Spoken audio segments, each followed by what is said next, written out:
Oh, good morning. I'm just sitting here with my friends in the upper room where Jesus gathered his disciples for that Last Supper, and I was reading the gospel for this coming Sunday. It's really an interesting story because the disciples, after the resurrection, after the time when God raised Jesus from the grave, the disciples got together again back in this upper room. I don't know what they were talking about. Maybe they were wondering whether or not the report from Mary was true, that Jesus had appeared to her.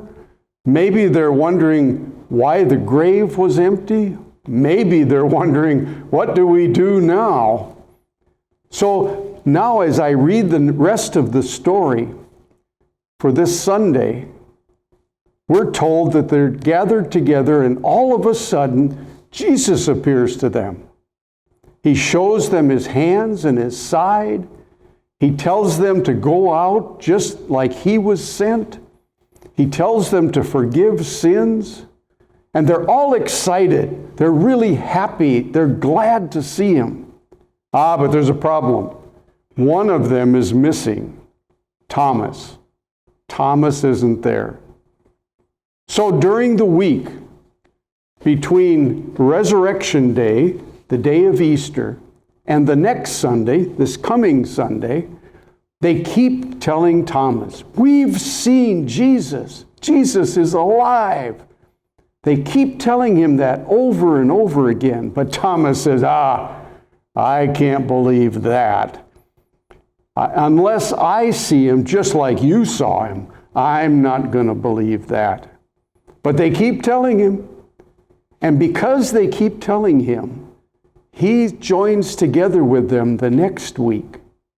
They're up in this upper room again, and Jesus comes. And Jesus shows himself to Thomas, and Thomas is all excited. He says, oh, my Lord and my God. Then Jesus says, you believe because you saw me. And I want to tell you that those are really blessed who don't get to see me, but still believe in resurrection. I think one of the things we learn from this is how important that community was, that group of disciples. It was important for them to share the story with Thomas over and over again. That's what Jesus would like us to do, to share the story again and again, because sometimes people question. Sometimes people get really discouraged. Sometimes people just wonder if it's all true. Keep telling them the story. Jesus wants us to do that.